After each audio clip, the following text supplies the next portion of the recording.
اعوذ باللہ من الشیطان الرجیم بسم اللہ الرحمن الرحیم الا ان للہ ما فی السماوات والارض قد یعلم ما انتم علیہ ویوم یرجعون الیہ فینبئہم بما عملوا واللہ بکل شیء علیم آمنت باللہ صدق اللہ مولانا العظیم۔ سورہ نور کی یہ آخری آیت مبارکہ جو آپ کے سامنے تلاوت کی، آیت نمبر 64۔ گزشتہ آیات مبارکہ میں اللہ رب العالمین نے انسانی زندگی گزارنے کے طور طریقے بیان فرمائے، اور پھر اس میں خاص طور پر اللہ نے اپنے حبیب پاک صلی اللہ علیہ وآلہ وسلم کی بارگاہ کے آداب سکھائے۔ اور اب یہ بیان کیا جا رہا ہے کہ اے انسان، زمین و آسمان کا مالک اللہ ہے، وہ تمہارا خالق ہے اور تم اس کی مخلوق ہو، اور مخلوق کی عزت یہی ہے کہ وہ اپنے خالق کی فرما برداری میں زندگی بسر کرے۔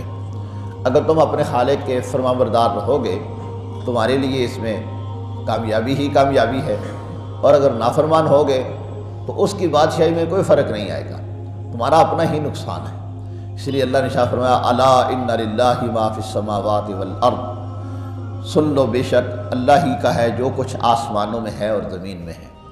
زمین و آسمان ہر چیز کا مالک اللہ ہے، خالق اللہ ہے۔ قد یعلم ما انتم علیہ، بے شک وہ جانتا ہے جس حال پر بھی تم ہو، تم جس حال پہ بھی ہو اللہ جانتا ہے۔ تمہاری کوئی حالت اللہ سے پوشیدہ نہیں ہے، اللہ تمہاری کسی حالت سے بے خبر نہیں ہے۔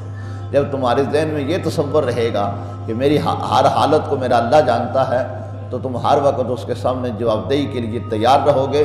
اس میں تم کسی کے ساتھ دھوکہ نہیں کرو گے، فراڈ نہیں کرو گے، 2 نمبر کام نہیں کرو گے، کیونکہ تم نے یہ سمجھنا ہوگا کہ کوئی دیکھے نہ دیکھے میرا خدا تو دیکھ رہا ہے۔ بس یہی سب سے بڑا تصور ہے جو اللہ رب العالمین انسان کے اندر پیدا کرنا چاہتا ہے، اور یہی وہ تصور ہے جو انسان کو انسان بناتا ہے، جو مسلمان کو مسلمان بناتا ہے، کہ کوئی دیکھے نہ دیکھے میرا خدا مجھے دیکھ رہا ہے اور میں نے اس کے سامنے جا کے جواب دہ ہونا ہے۔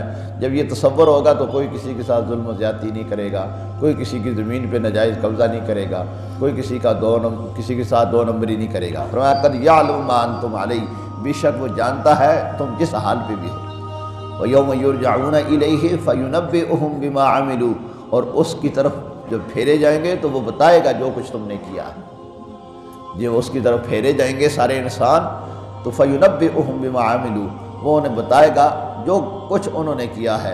وَاللَّهُ بِكُلِّ شَيْءٍ عَلِيمٌ، اللہ سب کچھ جانتا ہے، اللہ کسی چیز سے بھی خبر نہیں ہے، کیونکہ وہ مالک ہے، اور مالک کے لیے وہ خالق ہے، اور خالق کے لیے 2 چیزوں کا ہونا اہم ہوتا ہے، ایک تو اسے علم ہو، اور دوسرا اس کا اختیار اور قبضہ، اس کی قدرت ہو۔ اگر اسے علم نہیں ہے تو اچھائی کرنے والے کو انعام کیسے مل سکتا ہے اور برائی کرنے والے کو سزا کیسے مل سکتی ہے؟ اس لیے فرمایا وہ اسے علم بھی ہے، اور فرمایا اس کے پاس قبضہ اور اختیار بھی ہے۔